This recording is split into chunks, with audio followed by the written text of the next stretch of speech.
on this computer. Thank you, thank you, thank you, thank you for reminding me because I just always forget. Um, but so the whole point of chapter 3 is how we use our cognitive apparatus to make judgments about the world. So the first part of chapter 3 was how do we judge our social worlds, and then the second part was how do we perceive our world. And now we're going to get into the next part. How do we explain our world? Okay. How do we, what do we bring to the table when we're trying to explain what happened, whether it happened to us or it happened to somebody else, right? Whenever something happens to somebody, how do we explain that? One of the fundamental, and these first few terms are like super duper important. Um, One of the things that we do whenever we um, see something happen to somebody or something happens to us, or somebody does something, is that we attribute cause. Okay, that's a really important word, attribute. You'll see why in a little bit. But we attribute cause, right? So, and the attribution, and it's called an attribution, right? So we make an attribution about people, and the meaning of that word should become a little more clearer to you as we get into this. But so let's say for example, I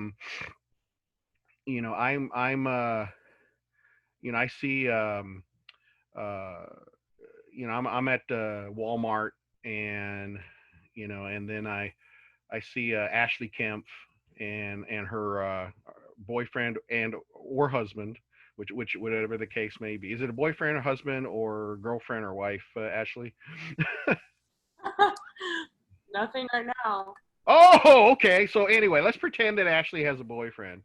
And let's just say I didn't know her, right? I just see, and she's like screaming at her boyfriend, which is probably why she's single right now. Just kidding, just kidding.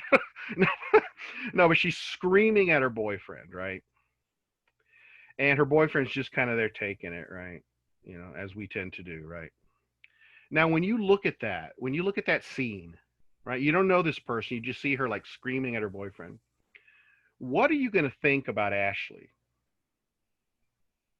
What are you going to think about her? That she's mean? Yeah. What else? No, that she's a strong woman. Okay, okay, okay, okay. I figured Nicole would come up with something like that. Okay, being a strong woman herself. Okay. I'd probably be like, oh, she's probably having a real bad day and I'm just gonna avoid her. Yeah. Okay. Okay. That's interesting. That's interesting. Okay. Anybody else? You don't want to use the rhymes with a witch word? No. Okay. Right. Yeah, I mean, mean, nasty, maybe it depends on how she's yelling, right? Maybe, if she's crying like he did something to her, then that's one thing. But let's just say she's like raging angry. She's not crying. She's just raging mad. Well, think about that. When you see somebody doing something like that, especially when you see somebody doing something unusual in the situation, you're going to make an attribution about that person. You're going to make an attribution about that person, typically when they're doing something unusual in the situation. So, if you see somebody come at a job interview, and they show up at a job interview and they're being really sarcastic during the whole job interview, like really sarcastic, that would be a very unusual behavior, because typically at job interviews you are not sarcastic. You do not want to be sarcastic. That's a good way to fuck up your job interview, right? um so what would you say about somebody who shows up at a job interview and is just being really sarcastic all the time? Well, they're probably a sarcastic person, right? They're probably socially clueless. There's a lot of things you could say about them. Arrogant. There's a lot of things you can think of, but immediately you're going to make that attribution about them. And so, just like our decision making process that we talked about earlier, and the way we perceive the world, attributions can go wrong.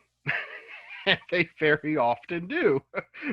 We're not that great at well, I mean, we're okay at it. We're okay at it. But one of the things that we do a lot is a misattribution. A misattribution. Okay, we misattribute something, right? Ladies, you all know this. When you're nice to some guy, what does he misattribute that? What does he misattribute? He wants to bone. Huh? That you want to Yeah, that you like and that you want to be with him, right? Or whatever, that you like him. Yeah, exactly. That's a gross misattribution, right? Now, if you're a lucky guy, you learn that when you're about, I don't know, 16 or 17, but at the eldest, but some guys never seem to learn that lesson, right? I learned it pretty young. I was very fortunate, but that's a misattribution, right? A gross misattribution.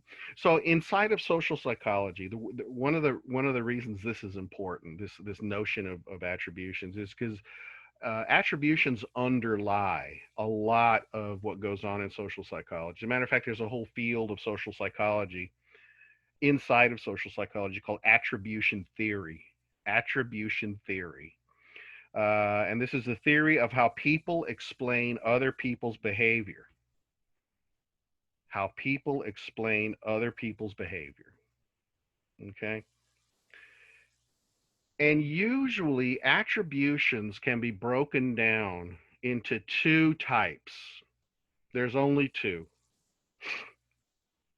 There's only two. The first one is a dispositional attribution. Your disposition.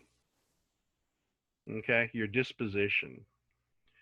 So we said that Ashley was, yelling and screaming at her boyfriend at Walmart, and most of us made a dispositional attribution about her, saying that she's mean, right? She's mean, crazy, whatever, right? That's an attribution that's internal. Okay. What do you think the opposite of a dispositional attribution is?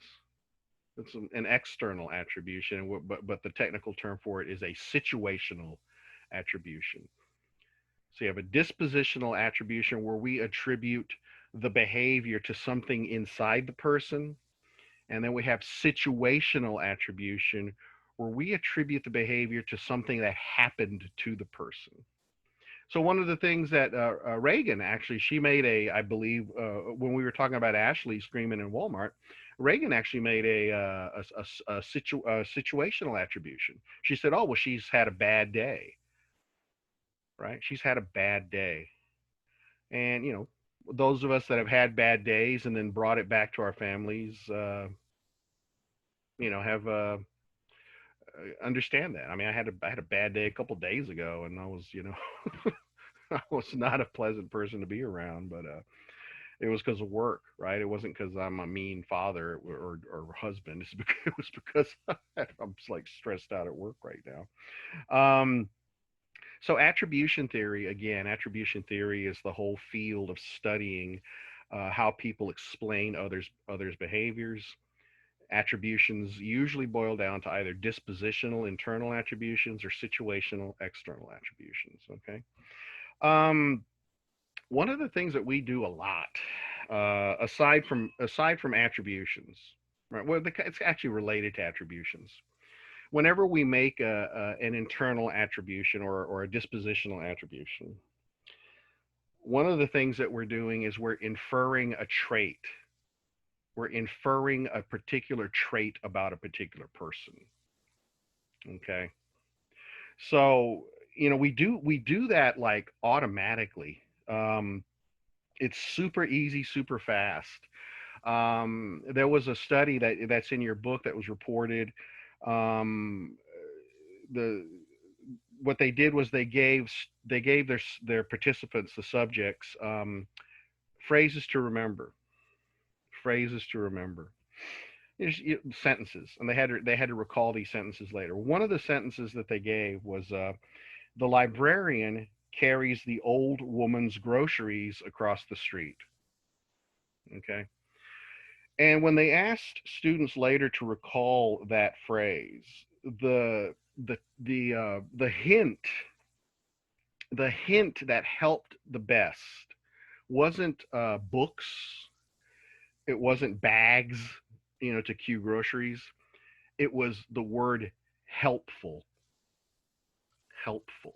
Right. That was the little trigger that helped these people remember that phrase, which tells us that number one, we immediately attribute traits to people based on how they behave, right? And and we use those traits. We use those traits a lot to process information about those individuals, right? I talked to you before about the about driving, and so like I make trait spontaneous. It's called spontaneous trait inference, STI, not to be confused with that's UTI, urinary tract infection, right? I was gonna say UTI, but I was thinking of WRX STI, which is a car, but okay. oh yeah. But a spontaneous trait inference is what we do. So like when I'm driving, right? There's that slow ass mofo in the left lane. You're not supposed to camp out in the left lane. It's only for passing. You do not camp out in the fucking left lane. And there I am trying to pass, and I'm trying to legally pass, and of course I can't because his idiot is in the left lane, and there I go. I've already made a spontaneous trait inference, right? Idiot, moron, stupid, you know. And meanwhile, what is the person behind, what kind of inference is the person making about me, right? So these, sees this asshole. You see this asshole flashing his lights at you, tailgating you in a big silver Mercedes. What's the inference that this person, this person's a fucking asshole, right? A rich maniac. Yeah, somebody who has too much money, right? He's just like, fuck you. I'm gonna go slower because of you. Right? But we do it all the time. It's amazing how automatically we do it. Anytime you see somebody, what's the trait inference that you make about most of your professors? That they're smart, right? It's just automatic. When you become a professor, people just assume you're smart, which I hope by now you guys have realized it's not always true. But it's an automatic inference, right? What kind of inference would you make if you saw somebody walking down the street and they're throwing trash on the ground and they're talking loud? And then they're smoking, and then they just throw their butt down on the ground. What kind of inference is that? Like litter bugs, basically. Litter bugs. I hate litter bugs, right? What kind of inference do you make about people who don't return their shopping carts to the proper location? Lazy. Yeah. Oh man, I hate that. I really hate that. The shopping cart test to me is the one test of ethics and morality, right? Because Right. there's no cost for not doing it, and there's no and it doesn't cost much to do it. So it's just the right thing to do, right? And if you do the right thing when nobody's watching, then that means you have a good character, right? So anyway, we make all these inferences based on what we see people do. When we make a dispositional attribution about somebody, right? When we make a dispositional attribution about somebody. Now, to carry on with attributions, right? One of the first concepts that is presented to you when in attribution theory is this notion of a fundamental attribution error, the fundamental attribution error. And this is something that we all do. This is one of the mistakes that we make, right?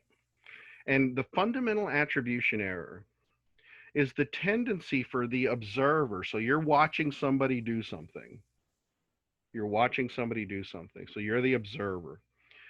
The fundamental attribution is the tendency of the observer to underestimate situational effects and overestimate dispositional effects.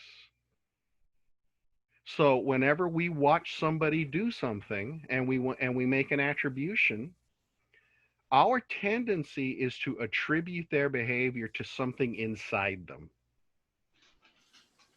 as opposed to something external to them, right?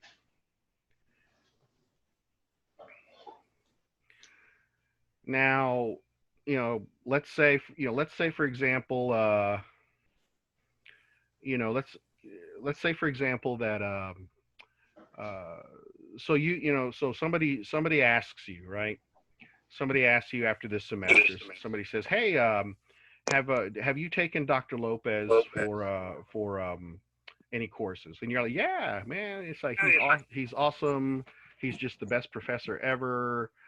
We just like love him to pieces, and he's just the best teacher, and he's awesome, and he's just really awesome, right?" And so you're like, "Okay." So you tell this person that, right? And then this person, so this is after the pandemic, whenever the fuck ever we're to leave our houses, right? So I'm in my office in the CAB cafeteria, because that's my office, because I don't actually have an office. And I'm sitting there, and this person who you told that I was a great person comes up to me and says, "Hello, Dr. Lopez. Are you going to be teaching research methods next semester?"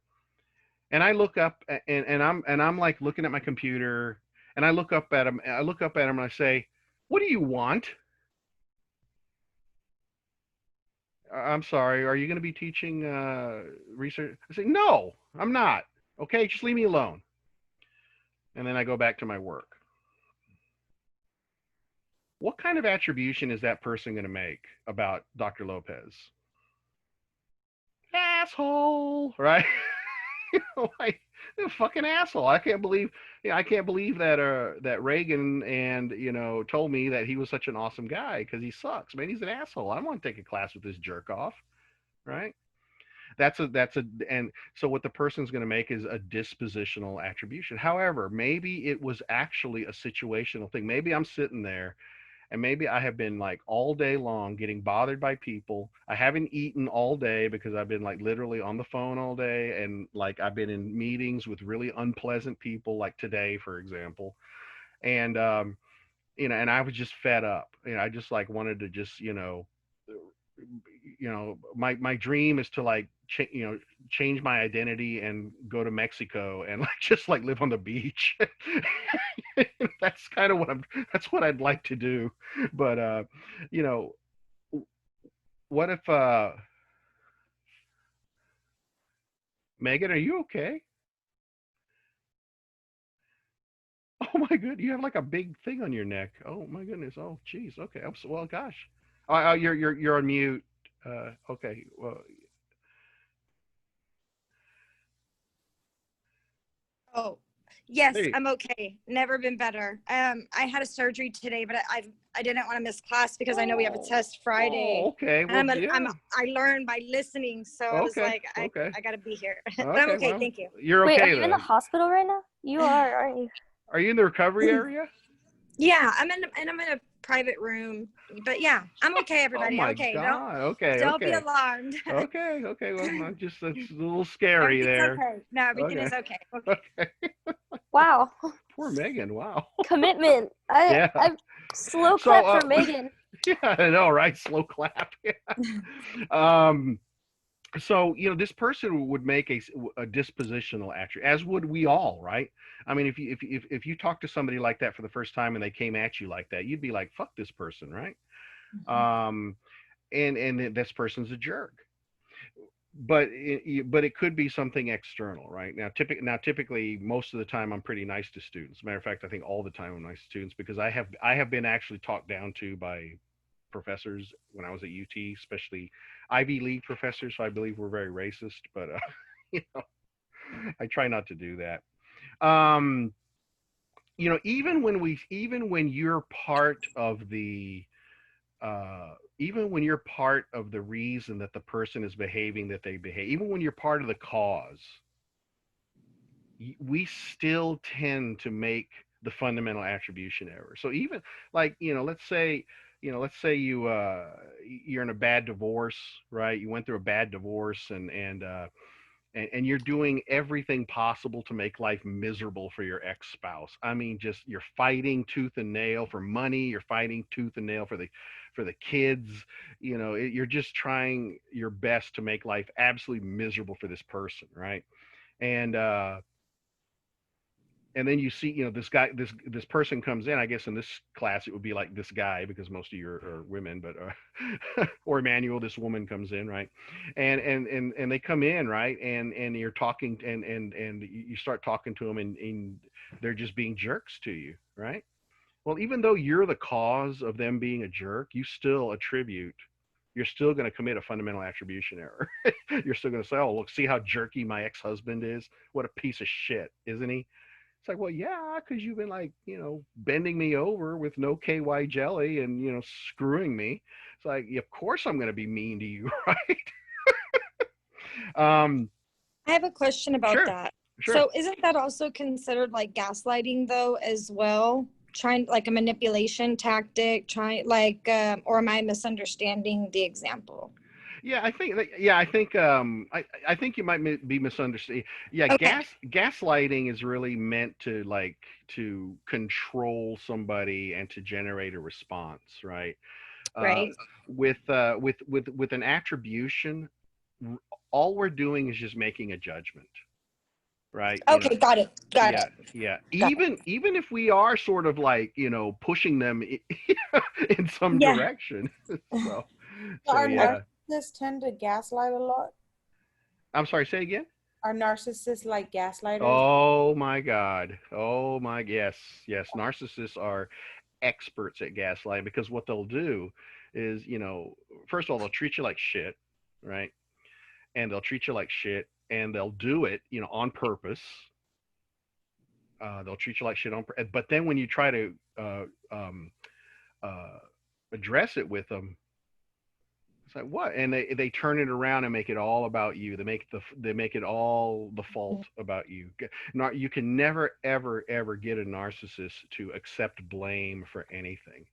I mean, I've tried. I have been in my life. I've had the unfortunate circumstance of encountering a few really bad narcissists. I worked for one. I was friends with one for a while before I finally, discovered what was going on. And it's like, they will never accept responsibility for anything.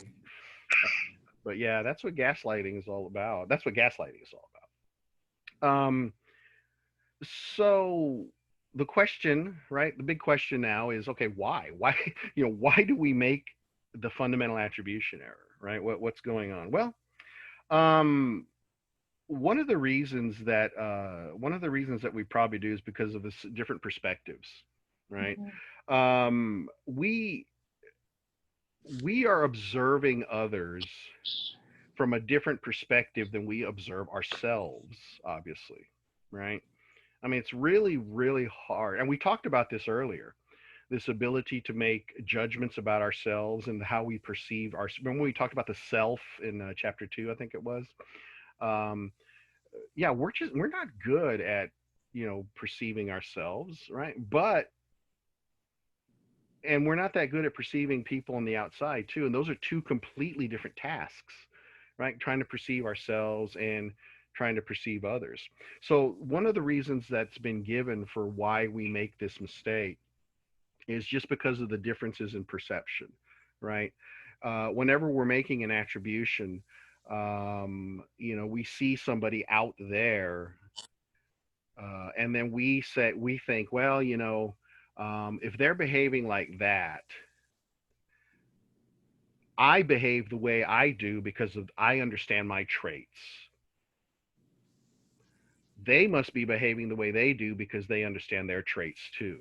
Therefore, the reason they're behaving that way is because of something inside them, their traits. Okay, that's basically the reasoning that goes through our mind.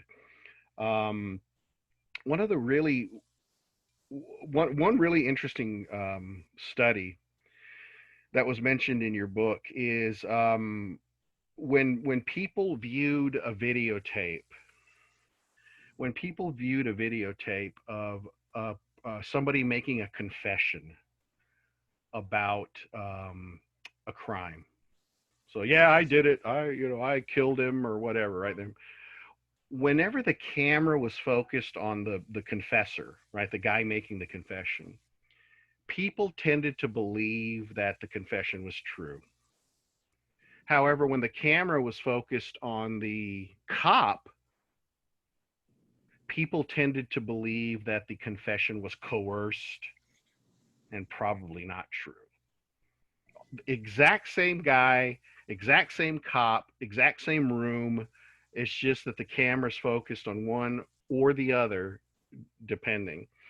And that's a really powerful demonstration of how we change our perception based on the perspective that we're taking, right? And of course, movie directors know this, right? So you know, like in a TV show or in a movie, whenever you're watching something and they want a hint that somebody's guilty, they'll kind of leave the camera on them a little while longer when they're talking about the crime or whatever, and you're like, oh, I bet he did it, right? I bet he's the one that did it. And that's their way of shifting our perspective over to that person so that we can like put a little bit more blame on them. There's at the top of page 77, there's another really interesting study about the perceptions of people in different positions. So basically what they did in this study is they had a fake game show. They set up a fake game show and they had people watching the game show, right? People watching the game show. And then they randomly selected people to be the questioner, the MC that's, asking questions. And they randomly selected people to be the contestants, right? So it's completely randomly selected. But even though it was randomly selected, people still perceived the questioners as being smarter than the contestants, which is really, really odd. It's like people think Alex Trebek is really smart, and he's actually not that smart, right? But they think he is because he's on Jeopardy, and he's talking to all these really super smart people, right? And teachers and professors, have the same sorts of attributions as well, right? I mean, if you're a teacher or a professor, the tendency is to sort of think that you're smart. There's an example on page 78 about the fundamental attribution error, right? So drive up to the gas station, right? You're going to get gas in your car, which I do like every 4 months now. Anyway, I think I bought like 2 tanks of gas in the last 6 months. But yeah, 2 tanks of gas. You drive up to a gas pump, right? And there's a car parked there that is taking up 2 gas pumps. And you can't, they're like parked perfectly so that you really can't get close to any one of the gas pumps. Of course, what are you gonna say about that person? Asshole, right? This person's an asshole. And that's that is the fundamental attribution error, asshole. But maybe when the person got there, maybe there was another car parked in such a way that that's how they had to park their car. And then the other person got their gas and they left, right? So maybe they're just parked like that because something that happened, the way the cars were moved around. Certainly, again with what we've talked about before, you want to in your own daily life, especially when you're dealing with loved ones or kids, people you love, try to like watch those situations where you're making the fundamental attribution error, and somebody does something and you think that it's because of something inside them, but in fact it's really because I make this mistake all the time with my wife. My wife's a social psychologist, and she's actually the first person that explained to me what attribution theory was when we were in graduate school, because I had no clue what it was. I'd never heard of it before. But yeah, there's some days where she's in a really bad mood and she's like, what? What do you want? And she talks like that. And, of course, I'm thinking, well, she doesn't love me anymore. Oh, well. So, and it's like, no, that's not true. It's just that she's tired. She had a bad day, whatever. Right. And it's, I think we all do it. Right. I think we all do it. Any questions so far? Any questions or comments about, I mean, that's pretty much why the phrase the benefit of the doubt exists, right? yeah, Because normally where we would assume that something is due to a disposition, um, it's not. We would force ourselves to think, okay, maybe it's situational. yeah, that's a great point. That is a really great. I think the benefit of the doubt is an excellent thing to keep in mind. Another phrase that I try to keep in mind, especially at work, is assume goodwill. Assume goodwill. So don't assume that this person's evil just because they want to be evil to you, right? Just, maybe they're doing something mean and nasty, but try not to attribute so much uh, to their internal state. So, I mean, I can give you an example from my day today. So we had a 2-hour meeting today, like, which is like an hour and a half longer than most IBM meetings are. We had a 2-hour meeting today with this guy. And he's from one team at IBM and I run another team at IBM. But our teams produce learning content for data and artificial intelligence. He focuses on one population and we focus on a different population. But anyway, we came up with this course on machine learning that we built, and turns out he wanted to make the same course and put it on the same platform that we have our course on. And so there's this big like kerfuffle, right? He's being really nasty. He's like, he's like, just being real hard assed about, because we were trying to find like, ways to tell basically ways to tell the difference between his course and our course so that the marketing people could kind of like message it and say, well, if you want to do this kind of machine learning, go here. And if you want to do this kind, go here. Anyway, we were there for 2 hours and just talking and talking and talking, and he kept coming up with excuses and all this other shit because he was just pushing back. He did not want to deal with us. He didn't want to change anything about his course.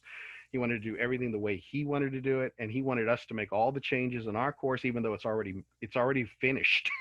It's already in the can. We're not going to like go back and redo it. And I was trying real hard not to make the fundamental attribution error, because the fundamental attribution error is this guy's a fucking asshole, right? I mean, fuck you and fuck and the horse you rode in on, right? I mean, it's just like pissing me off. I don't know what's going on in this guy's life. I don't know why he's like that. Maybe when he was a young manager, maybe somebody took over some of his courses or some of his work that he had done and claimed it for themselves, and now he's real territorial because of the way he was screwed over by people, right? I don't know. Maybe there could have been some things that happened to him at IBM that I don't know about. So whenever he and I have talked one-on-one, just the two of us, he seems like a pretty cool guy, but yeah, I don't know what's going on with him, but I was trying really hard to not make the fundamental attribution error today. I think I succeeded. I was pretty nice to him, but what are you going to do? So I have a friend. In New York. She actually, I think she's still in New York. She's a sociology professor at Hunter College in New York. And she was telling me a story once about how in some of the really poor schools in New York City, that there would be these teachers that would show up, right? A white teacher would show up and to a classroom full of black kids.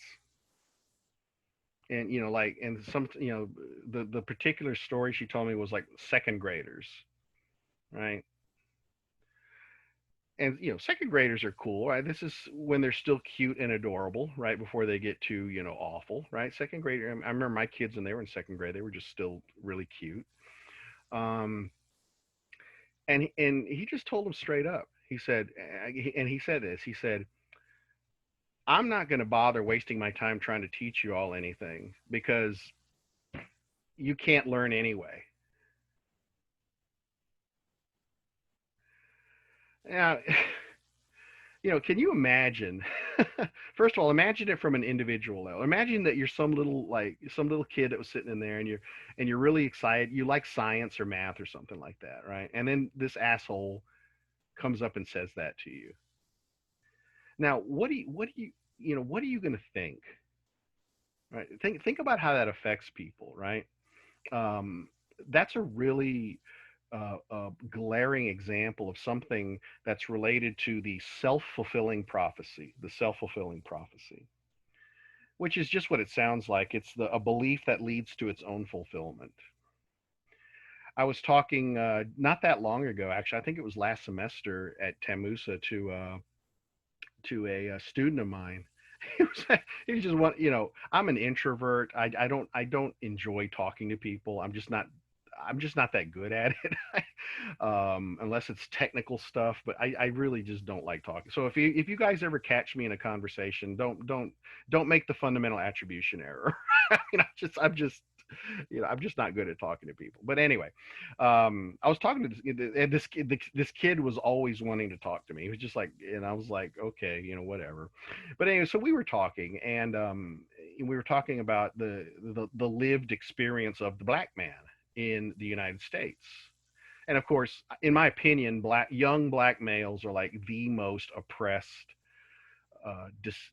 discriminated against humans in America. I think even more than Native Americans. I mean, I think young black males are like just at the bottom of the barrel when it comes to discrimination. And a lot of the things he said were really. One of the things he said was, people are just waiting for you to screw up. They're just expecting you to screw up. Have you ever been in a situation like that, where in a hostile situation where people were like wanting you to fail, wanting you to screw? I've been in situations like that at a really bad job that I had, at a place that rhymes with PSYC. Don't want to give away anything there, but shittiest job I ever had. Wow. But think about that kind of pressure, right? And you eventually you start thinking, well, maybe I am kind of worthless, maybe I'm not that smart, and then you start going into this self-fulfilling prophecy. One of the biggest demonstrations of the self-fulfilling prophecy is with teacher expectations, right? Labeling a student as gifted and talented versus like below average, right? When you're some kid, right? And the teacher says, well, okay, little Timmy over here is he's a gifted and talented kid. Little Emmanuel, sorry, no, we're gonna put you in the group C, the slow group, little Emmanuel. Okay, so go on over there with all the other slow kids, little Emmanuel. And of course, little Emmanuel goes over there. He's like, oh, they're all black. Gee, what a coincidence, right? Yeah, Emmanuel's like, yep. Yeah, I mean, and of course, when people do that, when people make those judgments, right, and put those upon you, a lot of times it leads to a self-fulfilling prophecy. I can give you another example.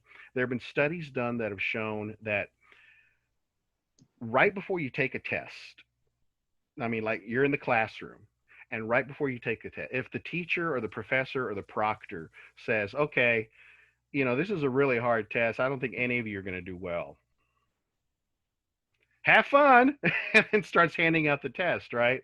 That knocks 10, 20 points off the average right there, just by telling people that. I learned it from personal experience as a kid, living in a very racist environment. I had to kind of deal with the fact that, Mexicans aren't supposed to be smart. And it's like, oh, well, here's this Mexican guy who's like made all the honors classes in high school. Like, what's going on with that, And I had to deal with that my whole life. And as somebody who teaches, I always try to make sure that I encourage people as much as possible, because you never know. It's kind of like what Reagan said before: you can't judge a book by its cover, right? You have to really, just kind of take each person as they are, and see see what's under the covers, right? See what's behind the book cover, as it were, right? Let's see. Da, da, da, da, da, da. Students who expected to be taught by an excellent teacher perceive their teacher, who was unaware of the expectation, as more competent and interesting. So if you're told, so again, let's say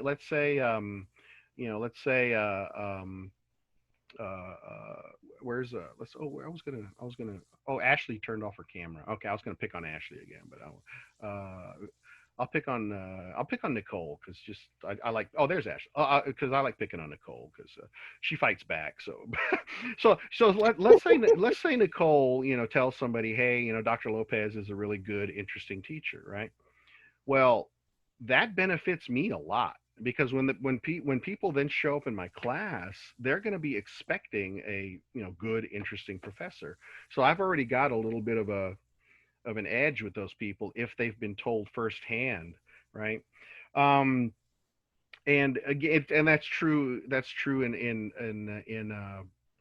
not only in teaching, but also like in romantic relationships, right? If I'm looking for my what would it be, my fourth wife, I guess, and like looking to upgrade, right, or whatever, or downgrade, whatever the case may be, and somebody says, yeah, she, Ray, you need to meet this girl. She's really, she's a real nice, she's sweet, she's super smart, and she's got a great personality, good character, right? If somebody says that, I'm going to go in expecting to find somebody who's super smart with good character, which are the two things I look for, right? Brains and character. And I'm going to, more often than not, I'm going to like judge that this person has good brains and good character. I'm going to give them that benefit of the doubt for a long time, right? Until they tell me they're don't until they tell me they don't like Mexicans or something, then I'll be, oh, okay, never mind. Let's see. Okay. So let me ask you this. So I hope it's obvious. I hope it's obvious to you guys why it's important to understand these biases, these thinking, these defects in our thinking, and these misattributions. I hope it's really obvious why that's important to know about these things, right? And that really, those things, right? The biases, the misattributions, and whatnot, those form a lot of the basis of social psychology, particularly when we're talking about an individual, making judgments about the world. A lot of social psychology is about that, about why we make these attributions, why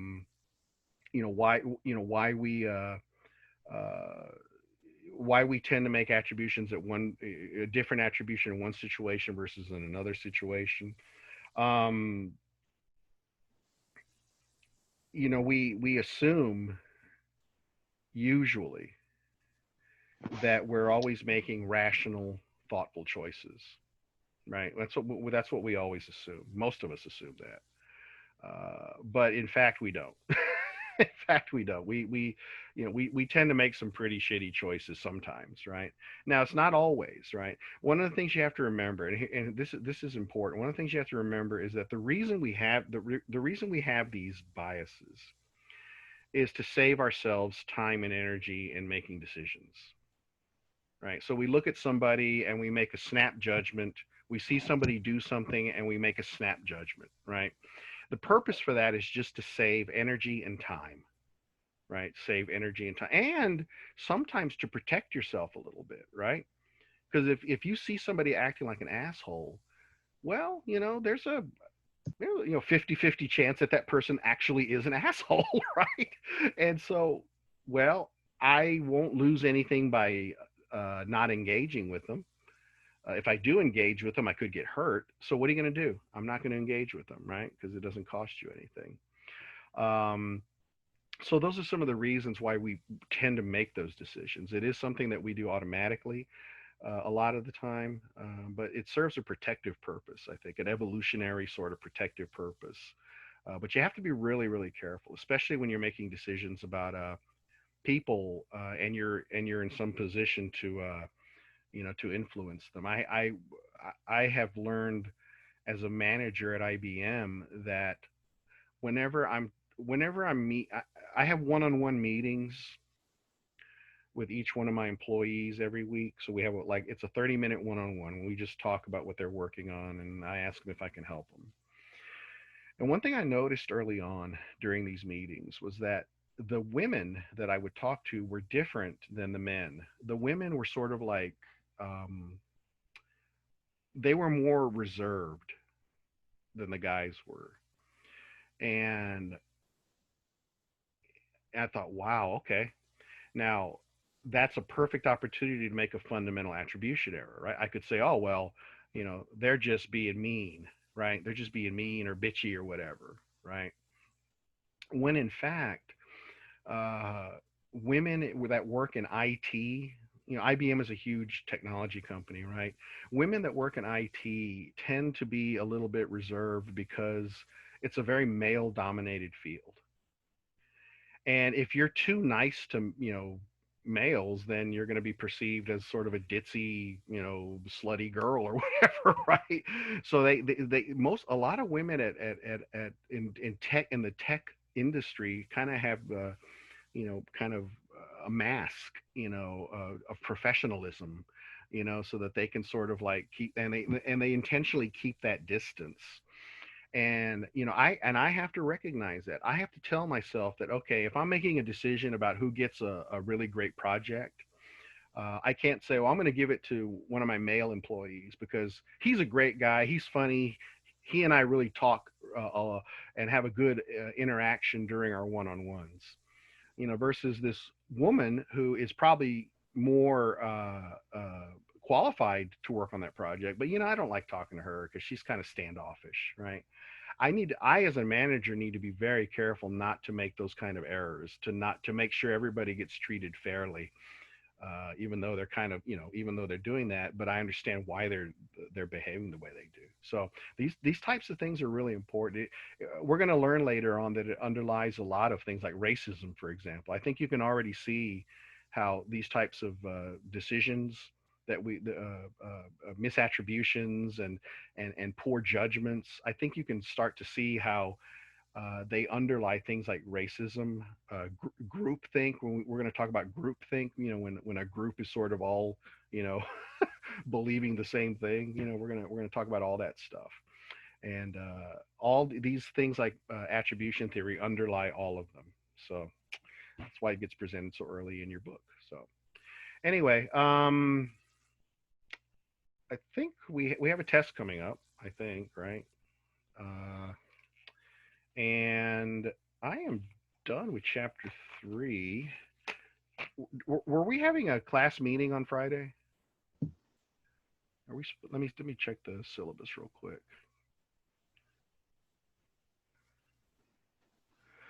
Why? What's Friday? Is it a special day or just because there's an exam or what? Well, there's nothing special about it except that it's Friday. It's Friday. I mean, Friday's awesome, But, well, for me, Fridays have been not so awesome lately because like I have to work every fucking day. So let's see. Oh yeah, there it is. Here's my syllabus. Oh, hello, come on. And we are. Oh yeah, so yeah, okay. So today is Wednesday. So yeah, we are not going to meet in class on the 11th of September. We're not going to have class on the 11th of September. So you get a free day there, but I am going to open the exam. I am going to open the exam on Blackboard. It'll probably be in the evening sometime. And you're going to have till the 13th of September at midnight to finish the exam. So the thing about the exam, even though you have 3 days, you have to finish it in one sitting. Okay, so it's gonna be it'll probably be about 50 to 60 multiple choice questions. And I'll give you an hour and a half to finish it. So, and you have to do it all in one sitting. Now, I always tell my students this: how many of you have never taken an exam on Blackboard before? Okay, so a couple of you. Okay. So if oh, there we go. There's another hand that went up. So so you got to log in. It's really easy. I mean, you just click on the exam and you'll see the instructions. It's no big deal. But if Blackboard dies in the middle of the exam, or your internet connection dies, or your computer decides to install a patch and reboot itself, which happens, right? If any of that happens, you're going to be locked out of the exam. It'll submit itself. If you disconnect, it'll submit, and then and you're going to freak out. Don't freak out. If that happens, just shoot me an email, even if it's like 2 minutes before it's due, right? Shoot me an email, tell me what happened. And then what I'll do is I'll check the Blackboard logs to see if what you told me matches up with what happened in Blackboard. And then if it does, I'll unlock the exam, and you're going to have to answer it again. You have to go and take it again, basically, but I'll give you a couple days to finish it. Okay. So that's, so if it does die on you, don't freak out. Just immediately shoot me an email and tell me what happened, what you were doing and whatnot. So, Monica, that's a very pretty Mexican dress you have on. I like those dresses. So any questions on the exam? Any questions? So you can't save it and like come back to it? No. Yeah, no. No. They don't. The publishers don't like when you do that, because then you can it makes it easier to steal the questions, even though you guys can steal the questions anyway. But so yeah, it's gotta be all in one sitting. So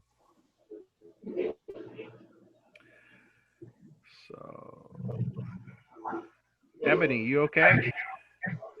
Yeah. Big pretty smile there from Ebony. All right, guys. Tremaine, I can't see you, but you got everything squared away? Yes, sir. Awesome. All right, guys. Well, listen, if you have any questions, shoot me an email. Okay. Otherwise, I'll see you Monday after next. So I guess next Monday. So I'll see you next Monday, since we're not having class on Friday. Will we see our grade as soon as we submit it? Is it kind of As soon as it's submitted, you'll see your grade. Yeah, at least I think so. I'm pretty sure you will. Yeah, I told it to show the grade after you submit it. So. And on a level 1 to 10, you thinking 10's hard? Well, listen. I mean, I think study, obviously, right? Read the chapters as stories, right? I mean, read the chapters as stories. Remember, this book, I hate publishers because they're evil, money-grubbing corporations. But the good thing, the only good thing about publishers is that they hire the best authors. This book is incredibly well written by a very nice man. He's actually a really nice guy, and he's super smart. David Myers. He's an amazing guy. My wife and I both met him. He's a really good guy. But he's a great writer. He tells a great story. So read it as a story, right? Try to make sure you understand all the terms. Have a dictionary with you, because so you can look up the word attribution, see why they call it the attribution error, right? Stuff like that.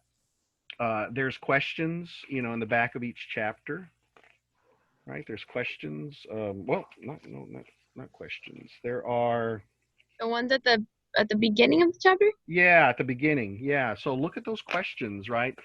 Those questions at the start of each chapter, right there. Well, where's my? There it is. Right there. Yeah.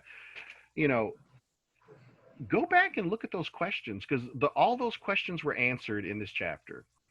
And so it's your job to go back and say, okay, how do we judge our social worlds consciously and unconsciously? Well, write a couple of paragraphs on how we do it, right? Write a couple of paragraphs on how do we explain our social worlds. And what you're going to do is you're going to be incorporating, just all of the facts. Make flashcards for all the terms. Make sure you remember some of the names of some of the studies that are being cited. Just really just try to use the information as much as possible. I know we're not supposed to be getting together in groups, but one thing that helps a lot is to have group study. So, if you want to like do a Facebook meetup or hangouts or however you want to do it, feel free to do that. And because the studying as a group is an extremely powerful way to learn. Professor, I have a question. Sure. Is the exam going to be only multiple choice, or is it going to be like other stuff too? Nope, like only multiple choice. Okay. All right. Thank Dang. you. Unless you want an essay. You want an essay question? No. Good, because I don't want Again, multiple choice can be tricky, and I don't like. Honestly, guys, I prefer essay tests. I'm actually worse at multiple choice tests than I am at essay tests. Because One word can change. Like, your oh whole- yeah, completely. And essay tests, you can bullshit and kind of like work your way out of a hole. But with multiple choice, I mean, you're trapped. So anyway, again, if you have any questions about the material, shoot me an email. If you want to talk study skills, I'm always willing to talk about that. But otherwise, have fun studying, and I'll open the test up on Friday. Screw up your Friday night. All right. Okay, guys. Take care. All right. Thanks. Thank you. Bye-bye. Bye. Thanks. Let's see.